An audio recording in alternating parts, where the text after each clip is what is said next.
Welcome to the 6th episode of The Last Week Out.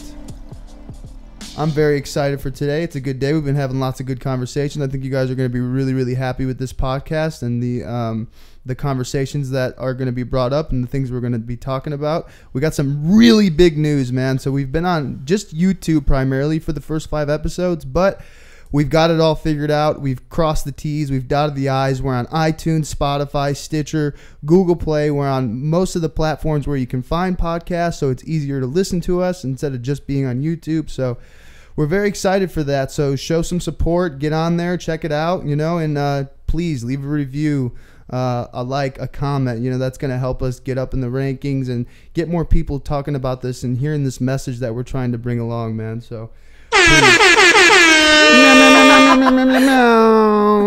So this podcast is brought to you by Sissy Art. Sissy Art, dude, she just did another flash sale. Did you see what she was putting on Facebook? Were they little cactuses? No, dude, it was just like her stuff on paper that she has scattered around the house. And I was talking to her the other day, and she sold the majority. She's like, I made a lot of money.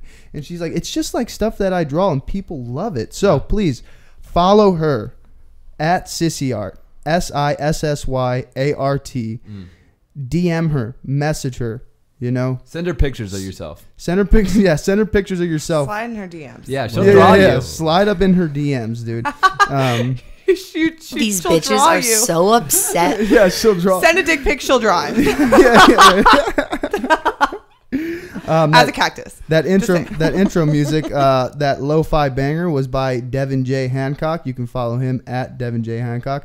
You can DM us for advice at Last Week Out. Last Week Out. You can email us at The Last Week Out. Please follow us.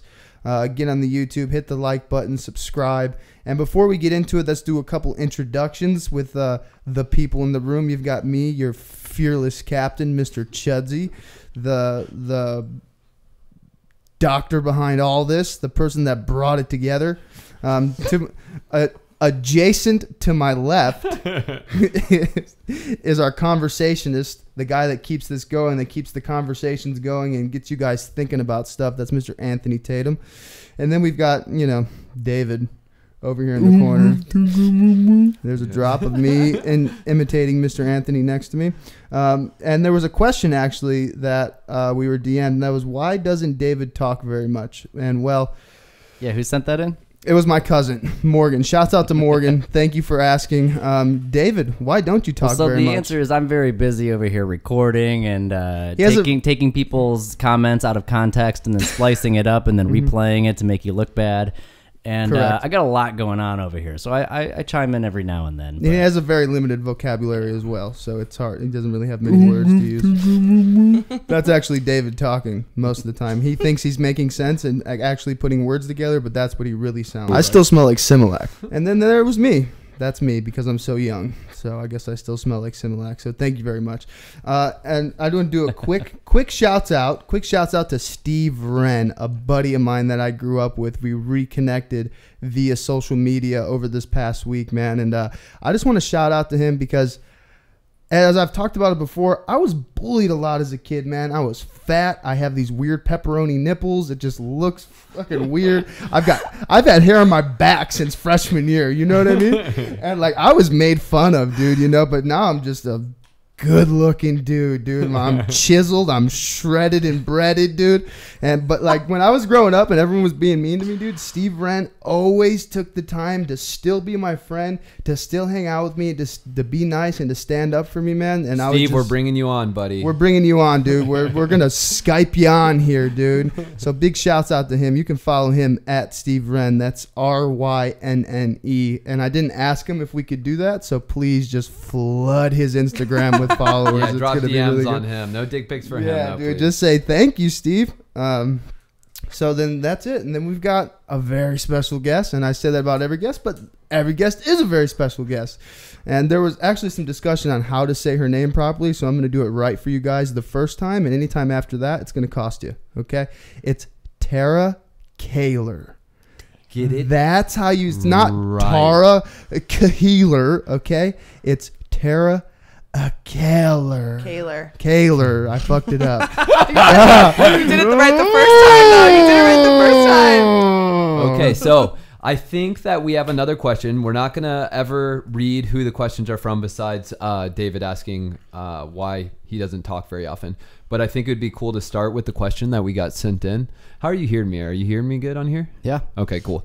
I think it'd be cool if we started with the question. I think we just throw it over to Tara, and I will field a little bit of the question, and Tara will field a little, and if Chad jumps in too, that would be great. So we got 2 questions. The first one is kind of discussing, I'll just read the question here, and it's about, it was about last week's podcast. There was a lot of marijuana discussion. Mm-hmm. For all of you guys personally, or maybe you just don't know, but it says, do you, generally speaking, not agree with the states that are treating opioid users with marijuana? Or do you think that it's more of a person-to-person thing? You guys talk a lot about recovery and transparency in the program. If you use marijuana, medicinal-wise, are you considered not sober? What about prescriptions such as benzos also? Yeah, no, this is solid. I'll jump in on this one. So as far as us as a group, I can't speak for everybody in the room, but I think that my ethos is probably pretty close to what everyone believes in because it's pretty much formed by my community. With marijuana, it's so new to us, at least being in medicinal use. And so I think we're really apprehensive. I think for a lot of people in the recovery community, we've had so many issues with drugs that even when drugs are absolutely necessary and unquestionably deserved, a lot of us have apprehension to even utilize them. And if there's any way not to utilize them, most of us will say, well, let's try that. Let's try something more holistic, something that's not mind altering, only because I have such a high proclivity to abusing it. But by no means am I an advocate for people not to. I can't tell you, it's not like in the rooms of recovery, we have a 99% success rating. It's not like everybody we see come in, it works for them. It's more like 90, yeah. Yeah, it's more like 8%. And so the truth about it is anything that's helping people, any of us will stand behind. The fear is that a lot of us come in misguided and delusional about our actions and the decisions that we're making, that I'd hate to see someone come in and think that that's what's going to help them alone, and that's all they do. And so it's kind of like your own truth. If you're smoking weed and your life is obviously getting better, then smoke fucking weed, dude. You know, anybody that I see come in and they start smoking weed, I always root for them. A lot of times, though, like I said, we only see 8% of people. And if they go out and they just smoke weed, or they go out and they just want to get a job, our fear is that if they don't implement some sort of, we call it spirituality, but something positive into their life also, that normally there's some frailty to it. So there's a fear there, but by no means are we standing behind the idea that if you're smoking weed, you're not sober, or if you're taking any sort of meds. I mean, there are a ton of people who need medication, and God damn it, take medication if you need it.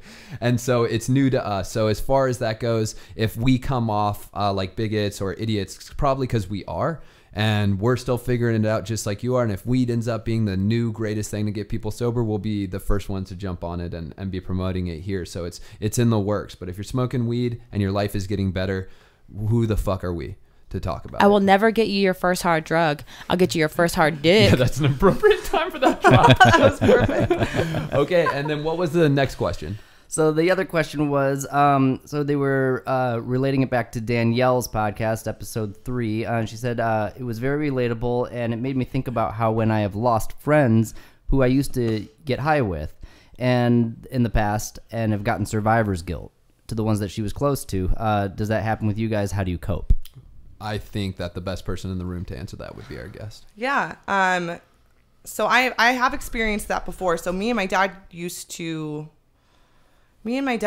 use drugs together and drink together. And so when my father passed away from a heart attack that was induced from drugs, I definitely had survivor's guilt in that situation, because me and him drank and did the same things together. And so when he passed away from drugs, although I wasn't doing drugs anymore and he was, I felt guilty because I felt like, well, what if he should have, what if that maybe could have happened to me and not him, you know, like, why am I sitting here and he's not, you know, like, why did I get sober? And maybe it wouldn't have happened to me because I'm younger, you know, and he his heart is giving out, and he maybe should have gotten sober so that he could have like be a more healthy person and kind of, you know, help his body out a little bit.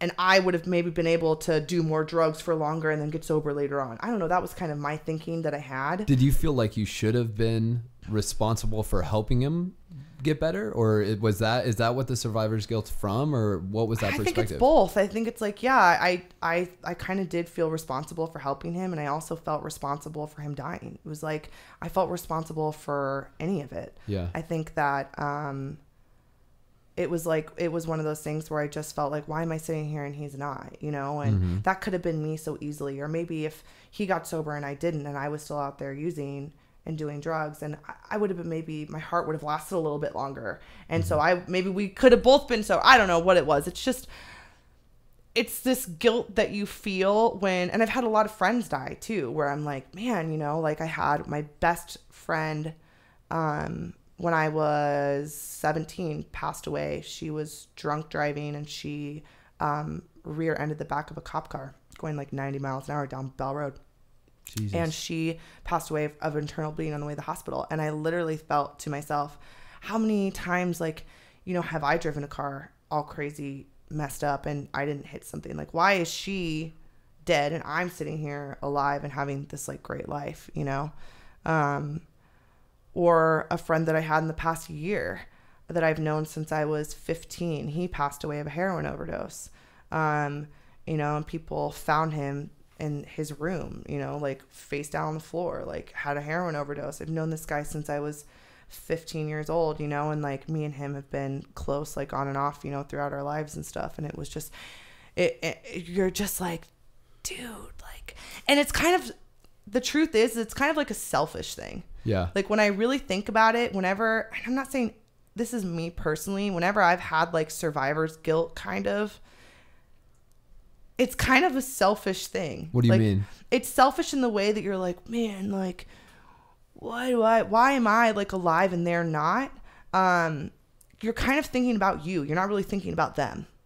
You know, instead of like thinking about them and going like, having like remorse that they were doing that, feeling bad for them, like feeling like you want to hold their spirit close, like wanting to be there for their family, wanting to like, I don't know, make things right. Like with them, you're kind of more thinking about yourself and making it about you, you know? And I'm not saying that with every situation, like you kind of do need to make it about you sometimes with someone really close to you. Totally. Right. I get that. But like, it's also like, you know, that's even with my dad. Like my dad chose to use and my dad chose to drink every day. And that was my dad's experience. And that was him doing the best that he could do. Yeah. You know, and my dad died alone in a trailer at 56 years old of a heart attack because he had been doing that his whole life.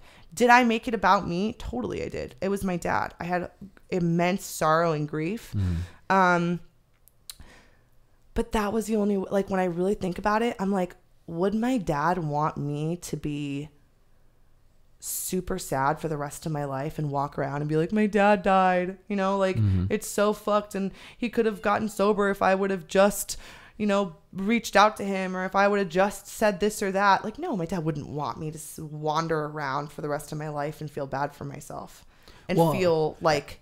And how does that, so I can look at grief and shifts. For me, I think when and I don't know necessarily that this is the natural progression, but I think a limited idea that I had was when I was younger, I would look at tragedy and I would sort of point an explanation to it because that was the only way I could deal with it. It was like, this is why that happened to this person and not me.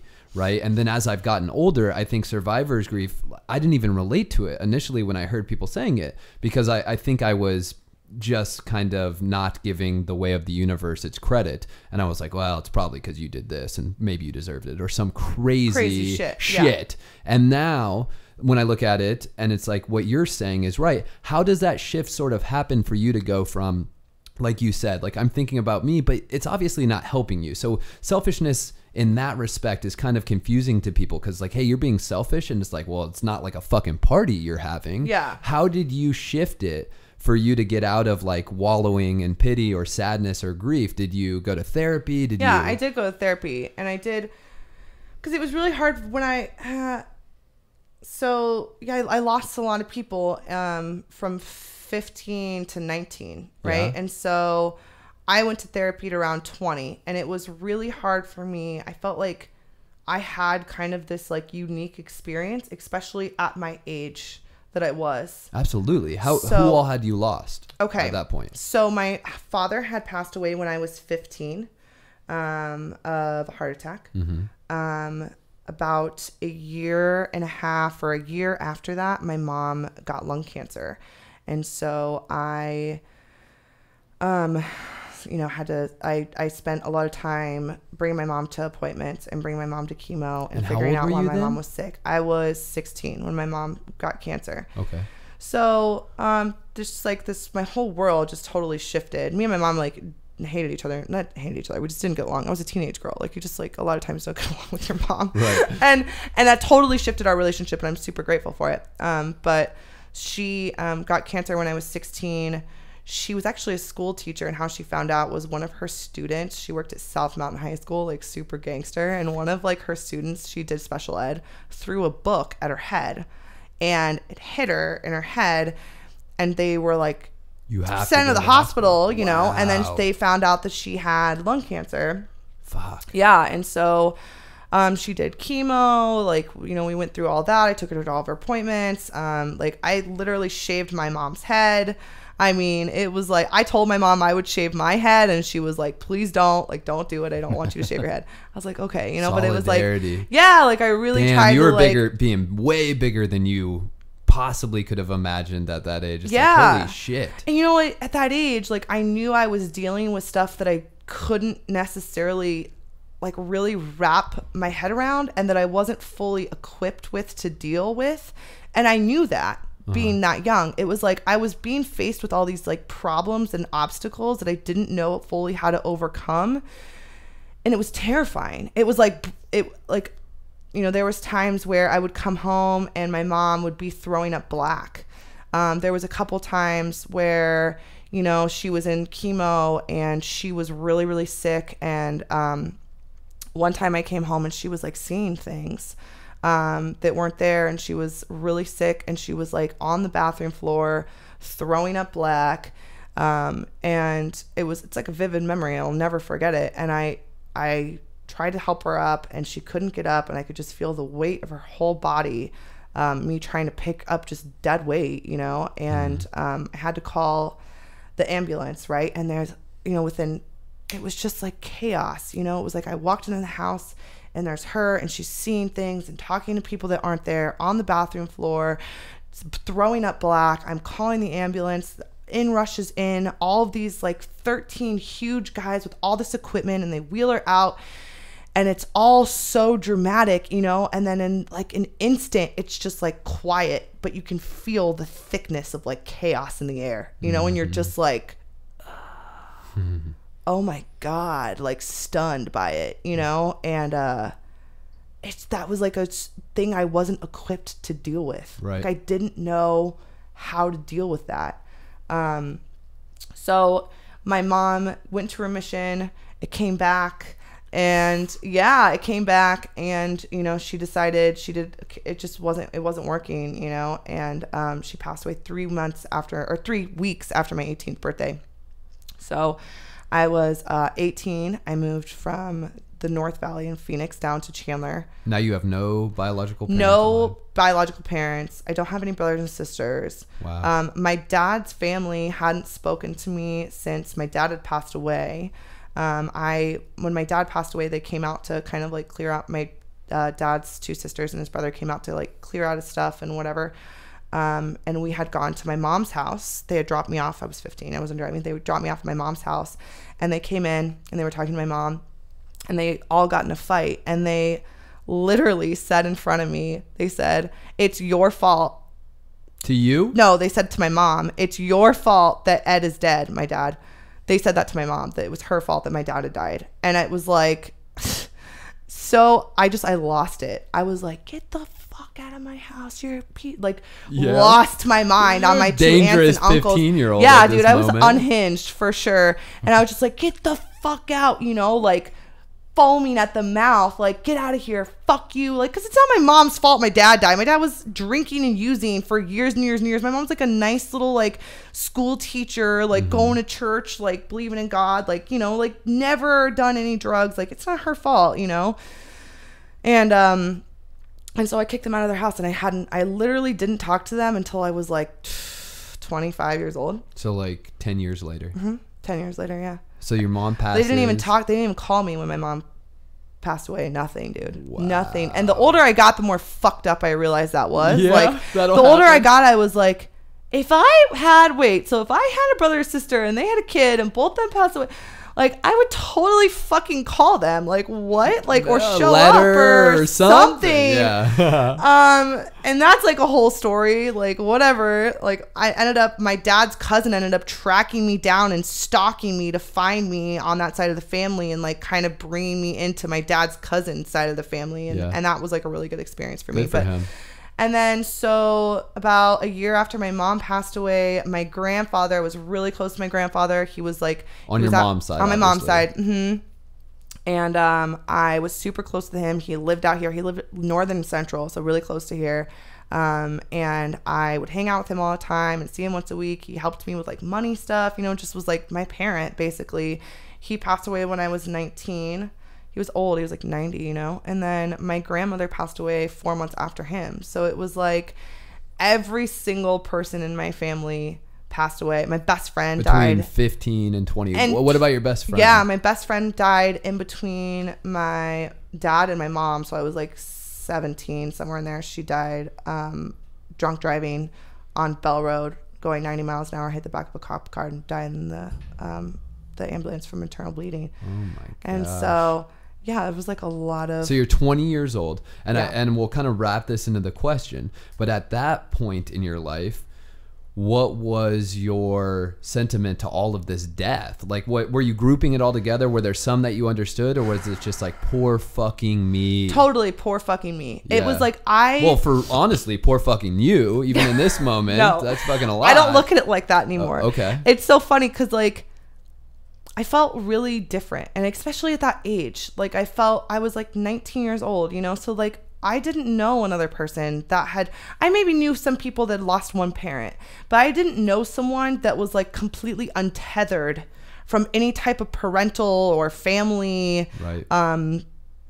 Just untethered from it. Like I didn't know a single person that wasn't in their, you know, maybe 30s or 40s that had that experience. I felt really alone in my experience, you know? And there was something egotistical on one side about it. Like, oh, no one's fucking survived through shit like I have. You know what I mean? Like, yeah, this you ego, wear that jaded hat. It's totally, yeah.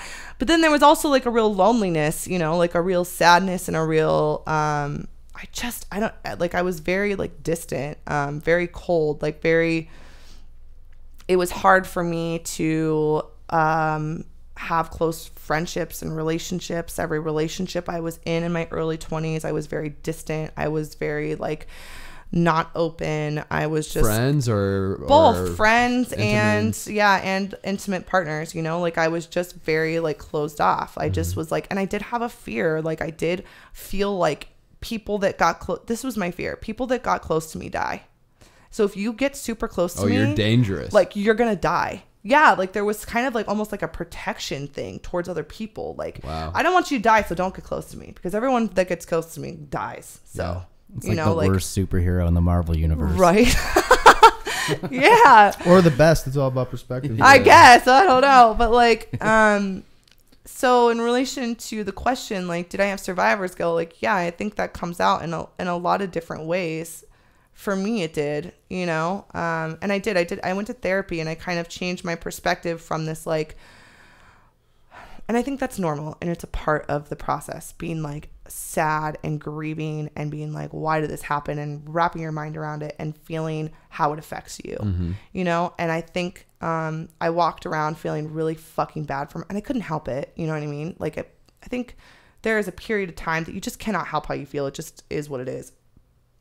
But I felt really bad for myself for like years, you know. It was like, how many years? probably like 3, 4 before it started to turn around, maybe 5, 6 even, you know what I mean? Like, honestly, it didn't really start to turn around till like 6 or 7 years later, where I was like, you know, I just don't really like the kind of person this is made me become. Like, how it's come out in my life has been kind of damaging, and I walk around kind of like, oh, it's Mother's Day, you guys don't fucking know what it's like not have a mom. Fucking, I work at a restaurant, you know, so I'd see like all these like happy people out to eat, and I'd be like, oh, like, fuck you guys, you know. Here's like your fucking kind of pasta. Like angry, you know, and like just kind of pissed off, and like the world had fucked me over. Like, this is how I really felt on the inside.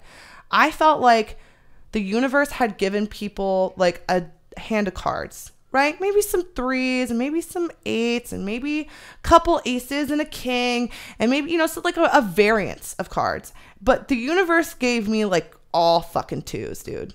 All of them. Yeah. You know? And I was just like, what the fuck? Like, my life was just 2s all the time, you know? And that's how I felt. And in order to change my perspective, because that's not true. It is about perspective. Yeah. So it's like, in order to change my perspective, I had to go to therapy. And I went to a therapist who I felt personally credible with dealing with guilt. She was pregnant and lost her fiance or lost her husband while she was pregnant, and like lost her father, like in an airplane accident. So for me, I'm not saying that makes you qualified. She obviously had a degree, but like, to me, she was qualified because I was like, that's super fucked up. And like, I relate to that. Yeah. Like, awesome. You can actually, and I really trusted her, you know? And so she helped me shift my perspective from looking at death and, you know, the deaths that had happened in my life as a negative thing. And instead switching into like, not that death's a positive thing, but also like, when I thought about my mom, I thought about like, all the good things that happen with me and my mom, or all the good things that happen with me and my dad, or all the good things that happen with me and my best friend, you know, instead of being like, oh, well, here I am in, you know, and dope slope, not dope, you know, whatever, this is where my best friend died or whatever. Like, right. Instead I'm like, oh dude, I have this really cool memory of being at this like breakfast spot that we went to this morning, and that was really cool. You did share that with us. Yeah, and it was like, instead of having this like really like bad, like I would just try to shift my perspective at, well, what are the good things that happen, you know? And that's Danielle said that shit on the podcast, and I have heard multiple times, you know, people say, and I try to talk as little as possible during those moments of grief, because I've learned that I really don't want to hear it from people trying to like talk me into feeling better. Yeah. And that's my own bullshit. But Danielle said something that was along the lines of, you ought to be grateful for the time you had, but she elaborated a little more, and she said, that person's gone now, and no one's ever going to get that time with them. Yeah. And you were lucky enough to be a person that you got those memories. And I had never heard someone elaborate on that before. Yeah. And I was like, fuck, man. Like we talked about our buddy, and like, no one ever is going to get that time with him again. Yeah. And I was like, okay, I can see that, because it's like, no, motherfucker, I want more motherfucking time with that person. Selfish. Yeah, I am. Well, and what you were saying, when you were saying at 20, I mean, for me, growing up, I looked at trauma and tragedy or any hardships that I had faced as an opportunity for a cop-out. For me, and then maybe 100%. That's my huge manipulation, but I genuinely looked at that, and I don't know if that's just hindsight now, but it allowed me to justify my poor behaviors. It's like, yeah, and I obviously, my shitty behaviors weren't suiting me, but for you, when you're talking about that, were there shitty behaviors just coming out? Did you embrace those behaviors, or at 20 you were just like you said, you were like, I'm not feeling good, but it took you 6 more fucking years. Yeah, and I think, you know, there's like there was layers and levels to it, and there's still certain things that come out now where I'm like, oh, like, fuck you guys. There's certain things that come out, like there's layers to it, you know, and I think it's a process. Like there's times in the past year or two where I've been like, fuck, I really miss my mom. Like, I am 30, and your perspective changes as you get older, and you're like, man, I never asked her about this, or I really wish I could call her and ask her about what her experience was being 30 years old, or, oh, I got engaged, you know, like I really wish I could, thanks. I could like hear her opinion on that, you know, or just be like, wow, you know, share that with her or whatever. Like there's just like really special moments. Like even like now I'm kind of getting like, oh, like teary, you know what I mean? But like there's things I wish I would have talked to her about that I'm like really, that I get really sad about when I think about. I never thought about that shit when I was 20. It didn't cross my head, you know, but I think for like one of the biggest, I don't know if it's realizations or whatever, but like a lot of how the perspective change that was big for me is I kind of thought, like I thought to myself, or I don't know if it was like my therapist or what started this pattern of thought, but I was like, okay, let's just say I die, right? Let's just say I die, which is going to happen. Would I want my mom and my dad, would I want them to ruin the rest of their lives? Like, would it be super sad? Like, totally, like, be shitty to their friends? Just, like, make it... Would I want that? Would I want them to do what I'm doing to myself? Like, if I'm being real about it, would I want them to be sad? Fuck yeah. I would want them to be super sad for at least, like, a solid year. You know what I mean? Like, I would. If I'm being real, like, dude, you better be fucking sad. Like, I'd be pissed if my parents weren't, like, sad. You know, you'd be like, you're fucking fakes. You're frauds. You're dicks. You know? Like, you're not sad that I died. Right. But, like, I would want them to be really sad for, like, a year. Like, just fucking totally lose their shit. And then after that, I would not want them to be sad every single day and ruin their lives and not have any good experiences and not move on and not, like, I would want them to have I would want my life to have a positive impact on theirs. Like perpetuate a purpose from it. Like that's, like, that's powerful. And I'm like, so if that's what I would really truly want in my heart, why am I doing not that? You know, why am I saying, well, it's different for me. I have to carry this burden. I'm like, no, I don't. Yeah. They wouldn't want me to do that. I wouldn't want them to do that. So why am I fucking doing this? Like, fuck this. Yeah. I'm not doing this anymore. That's so fucking rad, dude. Well, here's what we're going to do. We're already 30 minutes in. This has been fucking awesome up until this point. We're going to take a quick little break. When we get back to break, we're going to dive back into where we're at. But thank you so much so far. I have these weird pepperoni nipples. That's a good way to lead it. That was so good.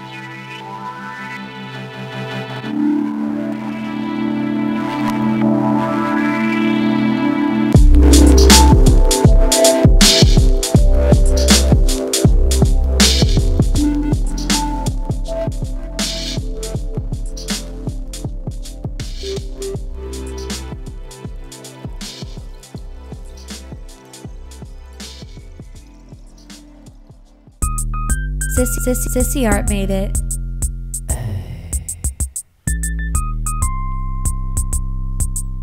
Oh, I got Sissy Art.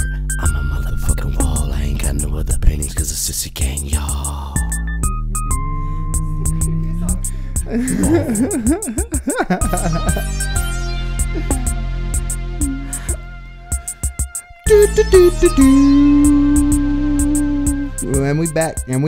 And we back. Took a little break like we always do. We were finishing off with some grief right before the break, man, and like what your experiences has been and how you've coped with all that kind of stuff. And I think, first off, I want to thank you for your transparency with all that stuff and your experience. I think it was great. And I had a few things that I wanted to share as well. And that was like my experience with it, right? And when I think about, like I was saying in the break, like I look at my shoes, and like these shoes that I'm wearing right now were a friend of mine. And a long time ago, like him and I were heroin addicts, and like we got this batch of drugs, right? And we bought this batch of drugs, and I was like, man, those are really cool shoes. And he was like, yeah, you can go ahead and you can have them, right? He's like, you go ahead. And like I left, and like the next day he overdosed and I didn't, and we did the same batch of drugs, right? And it led into like this thing of like, well, why didn't I die? Why am I here and he's not? And what I came to believe over the years and looking back at that experience is that in that moment, didn't know what to do. No idea. But looking back on the experience, like anything with hindsight, is like, okay, this happened to me. And I feel like my only thing left to do is to try and help someone who's struggling with that same thing and to share my experience. Because we're going to run into people throughout our entire lives that have had that experience. where like their mom's dead, their dad's dead, and it all happened within a short amount of time. And it's like, well, how do you deal with that? So I just want to thank you for sharing your experience with it, because like that's the point of all this is, man, as I hope someone hears this and relates with you, you know? So thank you. Yeah, seriously, thank you. And so to kind of synthesize what you've said up until this point, and what we left off at the break with was you are now 30. And all of that happened when you were 20. So you said it was until probably 26 that you were working through all of that stuff. Yeah. What are you doing now with that? Are you utilizing it like very specifically? Are you, and I really like that you had said there's still some days, and that grief has even gotten deeper. Like when you talked about your mom, like your level of totality to getting engaged, and it's like, fuck, she's not going to be here for that. Yeah. Right. So who are you today? So I would even add too, like sometimes there's grief about not having grief, where you're like, man, I haven't missed my mom or my dad in so long. Like, and then you start to grieve that you haven't grieved in a while, you know, like that you're forgetting, that I forget what my mom sounds like. I forget what my dad sounds like. I forget certain things about their personality or you know, whatever it may be. I don't know how, like, even when friends talk about their family situations or things that are happening to them, I'm like, I get grief sometimes almost with like, I don't know what it's like to have a family. I can't remember what that's like. I can't remember what it's like to have family drama. Like, oh, wow. Like, that's really fucked up. You know what I mean? Yeah. Like, even like things like that. I would say like, okay, so who I am today, like I think that what happened when I was around like 20 is I went back to school. So I was the same before. Me and my dad used to drink and use together. And so I stopped going to school when I was like 13. I just stopped going to school. I don't know. Is that high school or is that middle school? Middle school. I got truancy court 3 times throughout middle school. So truancy court is when you have so many unexcused days and they literally make you go to court. You're court ordered to go to like classes because you missed so much school. The only reason I graduated from 8th grade, I had all Fs. The only reason I graduated is because I will never forget it, my vice principal got me in her office 4 days before graduation of 8th grade. 4 days left of school. And she said, I'm going to get you. Basically. She looked at me in the eyes and she said, I never want you to step foot on this fucking campus ever again. She was like, leave and don't come back. Yeah. And I didn't have to go back. I never went back. And I went to high school. And I made it through like 3 months of my freshman year, 4 months. And they kicked me out because I never went. And then I went to ALC. I don't know. Do you guys? Is that like the metal detector school? Yeah, it's like 4 hours a day. ALC is like literally like right down the street from here. And it's like where all the like fucked up kids to like go to school or whatever. Yeah, they quarantine you guys. Oh yeah, dude, it's so bad. And you literally just have to make it for 4 hours. And like you have syllabus and like you could literally write like just the shittiest thing. Like you just do so minimal of what you're supposed to, like the bare minimum. And they're like, pass, very good. You know, like, and I couldn't do it, dude. And they have this policy where like if you miss 10 days, have 10 unexcused absences, they kick you out for a month. So I literally just kept getting kicked out month after month after month. And I was just using. My mom was a school teacher, so she was never home. I stayed at friends' houses. The friend that died, actually, I stayed at her house for a really long time. And just like, you know, did drugs and whatever. So I had a really bad relationship with school and wasn't very good at it. I never finished high school. I got my GED when I was like 18 and a half, right after my mom passed away, maybe 19. When I was 21, I had a whole bunch of friends that had this study group at our apartment, right? And I was like, well, I want to come. And they were like, well, Terry, like, you're not in school. Like, we're all studying. And I was like, you bitches are talking shit. Like, I know you're talking about me. Like, I know you bitches are talking shit about me. Don't lie. And so I signed up for school because I was going to crash their little shit talking party about me. Infiltrate. So I signed up for like 2 classes at Chandler Gilbert Community College and like was like showed up one day like, here I am, you fucking bitches, like I'm in school now, I can't kick me out, I know you don't like me. And they were all just like literally studying and not talking shit about me at all. And I was like, fuck, I just paid like $500 for these classes.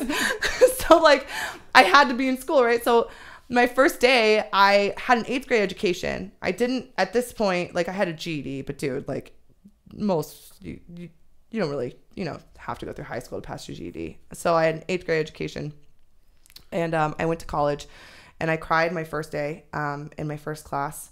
I cried in the bathroom twice because she was just talking about like a syllabus and a comprehensive exam. And I didn't know I'd never been to high school besides 3 months, like I didn't know I didn't know how to write a paper. I didn't know how to do anything. And I went up, and this is like, I don't know. I just was so humbled at this point in time in my life that I was just like, I'll just ask questions. I don't care. Like, I'll just ask people. I'm not like trying to have any pride over here because I quite clearly don't know what I'm doing. So after class, I went to my teacher and I said, hey, listen, and I'm crying. I'm like, my parents died and I haven't been in school since I was in 8th grade and I'm so scared and I don't know how to write a paper and I don't know what I'm doing. And she was like, oh my God, like, what the fuck?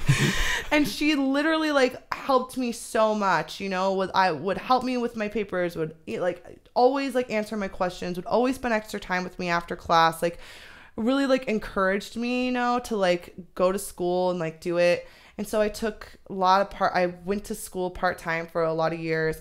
They literally had to almost kick me out of community college. They were like, Tara, you've been here for 5 years. Like, you need to go to ASU. And I was like, I want to change my major. And they had a really great guidance counselor. And she was like, enough. You're going to ASU. Stop. Like, you're not changing your major for the 4th time. Like, no. And I was like, ah. So I like went to ASU. I graduated from ASU 3 years ago with a political science degree. I have a minor in women's studies. Woo! Yeah. So like that's from like, I had an 8th grade education and I hated school and I really pushed myself. And it took me a really long time. It took me like 7-8 years to graduate college. I don't have a typical, and I compare myself a lot of times to people that are 30 or when I was 28. I graduated on my 28th birthday from ASU. And people, it's like, well, most people graduate when they're 22 or whatever, and they're doctors by the time they're my age. Fuck yada, most yada. People. I know, you bitches are like, talking shit. But I don't know, like it's hard. Like you're like, oh man, I do have like I think my like people passing away in my life has also made me like a really extremely hard worker because I'm like so terrified that like, I don't know, my world's going to come crashing down at any moment. So I work a lot. I'm very like goal orientated. It's turned into like almost like having an obsession about goals, like graduating, being in school. And the past couple of years has been really different for me because I haven't been in school. I've been trying to like get into law school actually. So I like got into a law school about like a year ago that ended up closing. So I couldn't go to that law school and I wanted to stay in Arizona. So I have to get a better LSAT test score, which I'm taking in July again. But that's like been a long process. I have really bad test anxiety. I've like figured that out. It's just like, I don't know. And I've also like, I kind of like graduated, right? I'd spent a lot of years in my late teens and early 20s being in a lot of trauma, right? And a lot of grief and a lot of like fucked up shit happening to me. And then I started school and I got really into school and really into working. I was just like on an fire. Animal, dude. Like I was just all about like going to school, make it happen, working 2 jobs, like just busting ass all the time and doing the most, And then I graduated and I realized like, I don't know who I am. Yeah. I've never taken time to like know who I am. Like I don't have hobbies. I don't know what I like. I don't know like what I mean, I know what my political opinions are. I know certain things, but I don't like really I haven't really done anything besides, I haven't really had fun that much, Like I've always been like, hey, I can't, sorry, I'm in school, okay, I'm working, Like I've missed out on a lot of things and I figured out like, a couple years ago, I really liked to hike. I thought I hated the outdoors. Like, I legit thought I hated the outdoors. Dude, and I started hiking, and it was, like, a totally new world for me. Like, Arizona became, like, the best place to be. Like, I've been everywhere. I've been to Havasupai. I've been to Sibique. I've been all over the Grand Canyon. I've been into other states. I've been to Yosemite. We've gone hiking everywhere, dude. And I never thought I was into that. Like, how closed-minded and I kind of realized, wow, I really don't know what I like. I could be into a whole bunch of shit I don't know. I think I hate, you know what I mean? And I think the past couple of years has been about that. It's been about like, I have really started to be like, do I not like that? Maybe I do like that. maybe I do. Right. Maybe I am into that. Who fucking knew? You know what I mean? Like, who knew? And so I've also like kind of been on that journey. I quit smoking because I started to love hiking so much. Oh yeah, we talked about that a little bit. Yeah, that was like a crazy thing. So let's transition into that. And before we transition into that, one quick question is, if I asked you, what's the coolest thing about you right now? Like if you were like, what is the coolest thing that you are right now? What do you think it is? Do you know? The coolest thing about me? Yeah, what's the fucking coolest thing about you?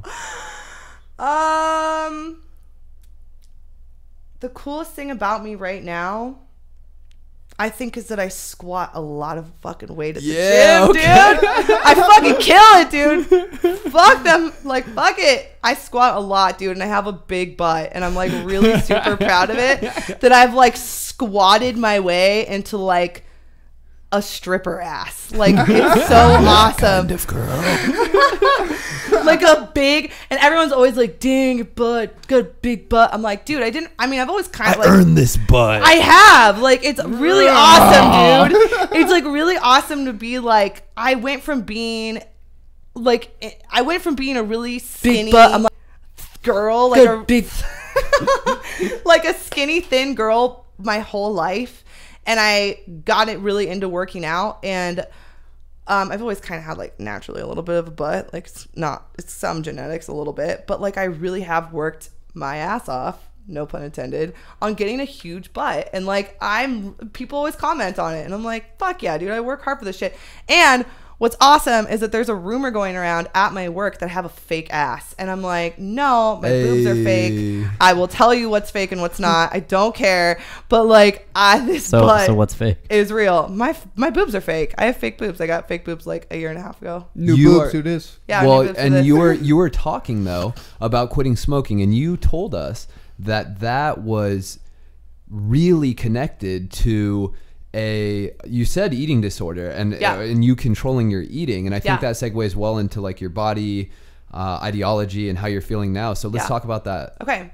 Yeah. So I think, when I was younger, especially when my mom and dad were dying, it was at one point extremely, when my mom had cancer is when it got really, really, really bad for me. I felt like the eating disorder. Yeah. I've always been a restrictor. So I just will not eat, which is so funny. Anyone that knows me now, like, you would just never guess that about me. I eat like a fucking horse, dude. It's sick. It's gross. People make fun of me how much I eat, and I don't care. Like, I think it's hilarious. Like, I just eat so much. dang, butt, good big butt.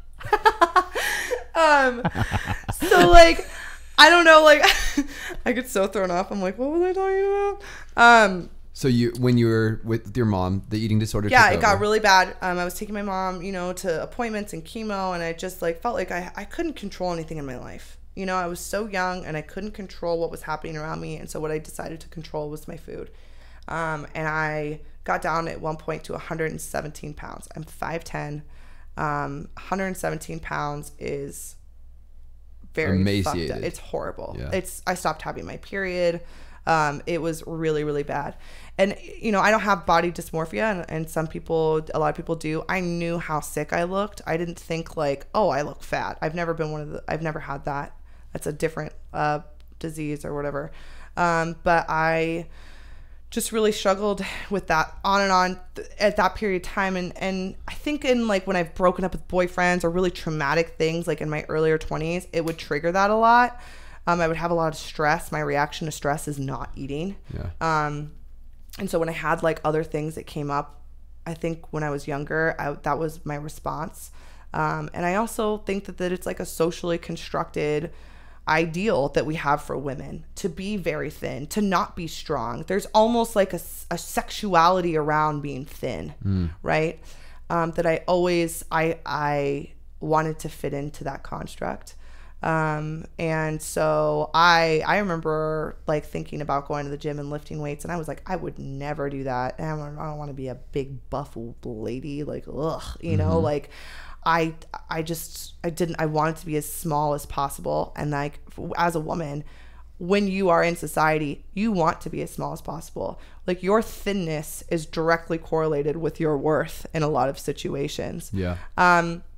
And so, and that was kind of what I had, right? And so the past couple of years, how that's changed is, well, I graduated college, and, I was just one of those, people on ASU campus, like wearing all black and like being super like, ugh, fucking ASU, like just so tortured, kind of, and like writing papers, 20-page papers, and drinking coffee and smoking like 3 packs of cigarettes. Like I was just like, that's who I was. And just like a diehard feminist, which I, still am, but just like really angry about it. And like, really into Bernie Sanders and shit. And like, just really like, fuck the free world. Yeah. and that's fine. You got a lot of great. bumper stickers on your car? I maybe did at some point. And so I graduated, I started hiking a lot. And I really wanted to quit smoking. I had quit a million times in my life, and I really wanted to quit, but there was always this thing that would happen to me is I would quit smoking and I would gain 10 pounds. And when you gain 10 pounds as a woman, you're just like, you snap. You're just like, fucking, I can't gain 10 pounds. Like, absolutely not. Like, you're just like, it's directly intertwined with your worth. And to me, when I would gain 10 pounds, my worth and my value would go down. And that's not true, but that was how my brain was wired. And so I would instantly start smoking again, because I know when I start smoking, I will lose weight, right? So this last time I had gotten really into hiking, me and a friend had hiked into this canyon, and we're hiking out, and I'm telling you, I could barely breathe. It wasn't that my body physically couldn't do it. It was that I couldn't breathe my way out of the canyon, so I kept on having to take breaks upon breaks. That was the last time I ever smoked a cigarette. I vaped for like 2 weeks, and I was like, this is poser shit, I gotta quit. And so what I really had to commit to was that my body was going to change, and that I had to separate my worth from what my body was maybe going to look like. Mm-hmm. Does that make sense? Yeah. So I had to separate those two things and turn it into a positive thing for me. I had to accept I have to quit smoking, and I want to quit smoking so bad. My mom died of lung cancer. I should not be smoking. I've been smoking for 15 years. I do not want to smoke. And no matter what that means, whether that means I gain 100 pounds, whether that means whatever it means, I am not going to smoke anymore. And I thought, I might gain 10 pounds or whatever. I ended up gaining way more weight than that. And my body ended up totally changing. And I decided, I'm going to start, right when I quit smoking, I decided I was hiking a lot. I'm going to start going to the gym. Like, right. I know, like, I need an outlet. And so I started going to the gym a lot. And instead of, I gained a lot of muscle. I didn't like necessarily gain like weight in the way that I thought I was going to. I gained a lot of butt, good big butt. I gained a lot of muscle, and I gained a lot of muscle like all over my body, and I became really strong and really like loved my body, and I got like a really small waist and a big butt, and like then I was like, put some boobs on it, you know what I mean? Like, why not? Put some boobs on it. I actually me and Steven Rosanelli got hit by a FedEx truck, and that's how I got free boobs. No joke. What, from the money from the yes, from the settlement. Yeah. Wow. Yeah. Okay, so that shift though, from quitting smoking to putting on weight to getting into the gym to hiking and doing all of those things, was that pretty instantaneous? Do you feel like that was just like boom, you hit the precipice of change? No, and so I never want to go to the gym. Like, okay. I never want to like go on a hike. Like, I never want to do any of those things. Like, I am a lazy smoker, coffee drinking bitch to my core, and like, I never really want to do any of that stuff. What I want to do, if I, to control what I look like, when I'm sick in that way, is not eat. Yeah. What like doing all these other things was a form of like letting my body just be my body. You know what I mean? And letting my body, like, appreciating it for what it is and not trying to change it, and like appreciating its health and what it wants to be. Well, we're touching on something really powerful here for me, and I don't know if this is what you're saying, but I am listening and I'm hearing you, because you had said, I enjoy hiking and I enjoy doing these things, and maybe it's not necessarily the activity that you enjoy as much as you value yourself enough to go do these things, and the fact that you make the sacrifice to go do them is intrinsically like what you're attaching. Like, I enjoy that because I do that. You do that for your best interest. Yeah. And you make those sacrifices for you. Yeah, and I think I think maybe I'm lazy in nature, and I'm just like, oh, I don't want to go hiking. But while I'm doing it, while I'm in the action of hiking, right, I'm like, fuck yeah, I love this. Yeah. Like, why am I not doing this every second of every day? Like, why am I not, like, I feel so, like, free and happy and alive and connected and, like, free from, like, the noise in my head when I'm outside hiking or when I'm at the gym or when I'm doing something out of the ordinary, out of the box, out of my norm, that like, it's like, I don't necessarily want to do it because I don't want to be uncomfortable. I don't want to be sweaty. I don't want to be hot. I don't want to, whatever, but when I'm doing it, I'm like, I love this. It's like taking the action for me, like most things in my life. It's like when I take the action and I continue to take the action, I'm like, fuck yeah, this is awesome. Like, I feel great. It's like taking action gets me out of my head and out of my thoughts. That is crazy. That is really, really good. Let's synthesize really quick because we are on the final minutes. I know this time has flown by. You're an amazing guest. Thank you so much. Thanks You've covered like a huge idea in the first. And what I heard in the first when we went outside on break was you were talking about grief and how you've kind of utilized your tragedies and become a stronger person as a result of it. It's like, instead of being a martyr or even monopolizing on grief, because I can relate with that, is now you just can't be a victim anymore. You just have to move forward. And that was really beautiful. And then in this, the second half, what I heard you saying was you take these actions for yourself and for the love of you and your mind, even though like right in this moment, you're telling me, hey, when I go hiking, when I'm out there, I'm feeling great, but then I get home, there's some days and I don't want to fucking do it. And it's like, what the fuck is wrong with us as human beings? It's like we can even, you could write that in a journal and sit down and read it. And then you're still going to have that moment of pause and like this self-deprecating action of like sitting at home or doing these things that for whatever reason we believe are going to make us feel okay. It's like, oh, I'm just going to watch Netflix. I deserve it. And like 3 hours into Netflix, you're like, I'm a piece of shit. That's why I don't have a Netflix. You don't have one? I don't have a Netflix. I don't have a TV in my house. The only reason why I have a TV is because my fiance moved in like 2 months ago. I don't have Netflix. I have nothing. I don't watch TV. The only thing I watch is the news.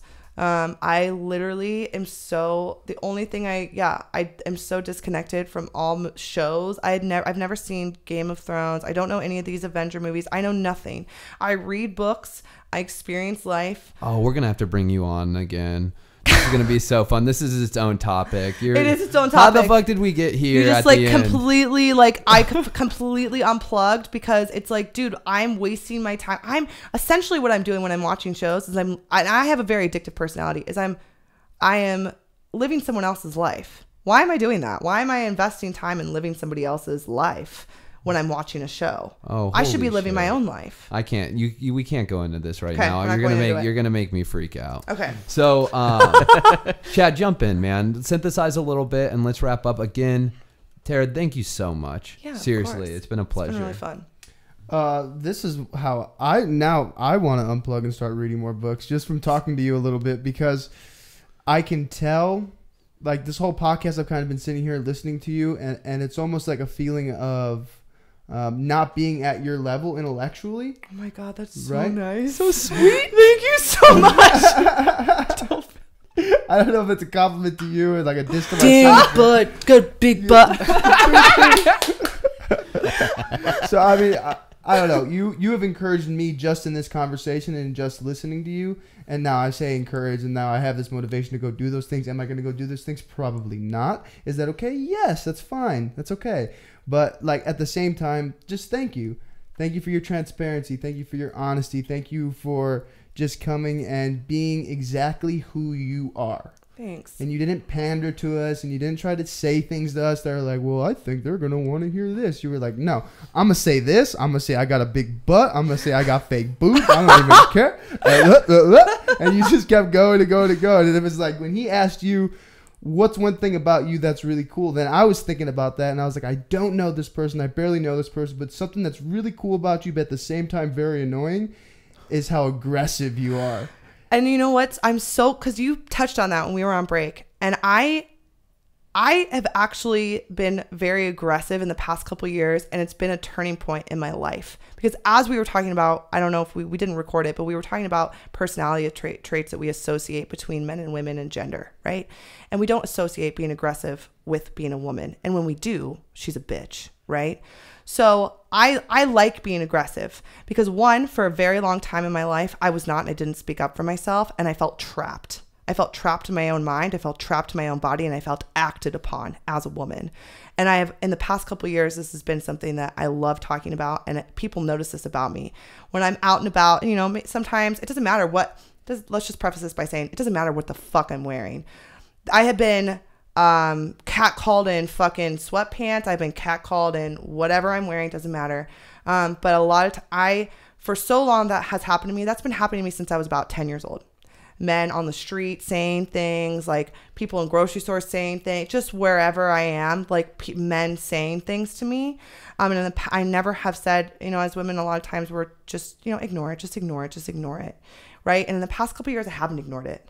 And instead, I've used my aggressiveness as like a way to harness my power instead of making me a bitch. I've used it to like make me confident. And so when I hear, it's crazy. Like my fiance laughs, dude. He's just like, oh, you don't want to fuck with her. Like, you fucked up, boy. Like, he loves it. He'll just like sit back and like watch me lose my shit on a dude. It's hilarious. But like, well, you know, I'll be somewhere.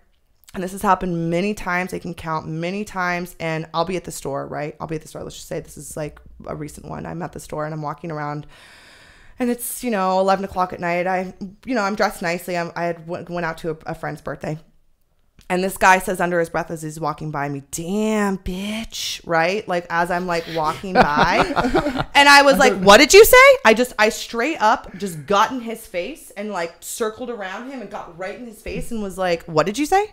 And he was like, I was like, why did you say that to me? I was like, why did you say that to me while you were walking away? If you wanted to give me a compliment, you could have given me a compliment. But instead, you slurred me underneath your voice and like I couldn't hear you. And I was like, that's rude. And I was like, what you did made me very uncomfortable. I don't appreciate it. I said, do you have a mother? Do you have a sister? Do you have a woman in your life? Would you treat her with such disrespect? If you want to give me a compliment, give me a compliment. But don't act like I can't hear you. And do not... like, don't make me feel uncomfortable because you know that's what you were doing.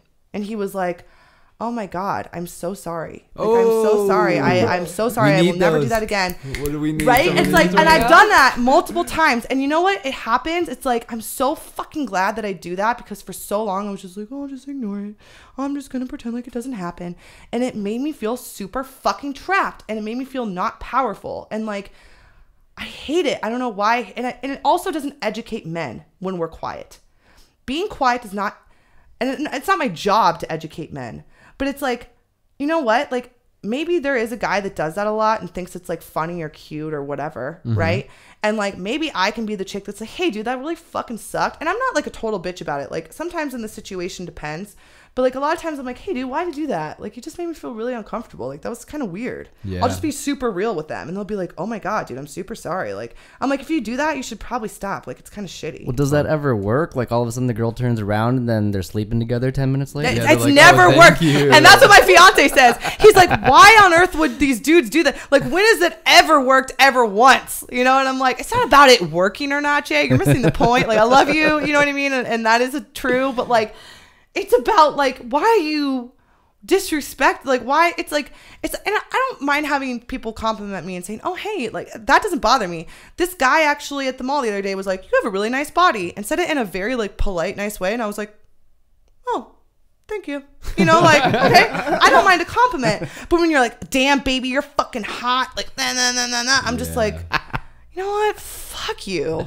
Damn, like, bitch, you got nice eyebrows. Right? Chad, that's Chad's compliment, and that one seems to work every time. If you're saying that, like, it is gonna work every time. Like, hell yeah. Eyebrows on point. Like, girl, you don't even know how long I worked on. You know how long I straight made every single line to look like an eyebrow piece for these. No, we're for sure gonna have to bring you back because we're getting into a lot of really heavy stuff that we can talk about for a really long time. That's true. So you're great. Thank Seriously. you. Yeah. Thank you again. So check it out. Like I announced in the beginning of the podcast, man, we're on all platforms now. Most of them, the ones that matter at least, iTunes, Spotify, Stitcher, Google Play. Get on there, download, like, review, let us know. If you have anything you want us to discuss on this podcast, DM us. Follow us on Last Week Out. That's it. Last Week Out on Instagram. Follow us, DM us, ask us questions. You know, if you have any questions for the guest, we can relay those to her. Maybe we can bring her back on. We can talk about that kind of stuff. We can have this open format. Let's just talk. Let's talk about ideas. Let's talk about feminism. Let's talk about whatever. Let's just talk about it. Let's get that message out there, and let's get people conversating and thinking, right? And I just super grateful to have this experience with you again. Thank you. Thanks. Oh, fuck you guys. Thank you guys. We got some great drops today too. Yeah, we did. See ya. Bye-bye.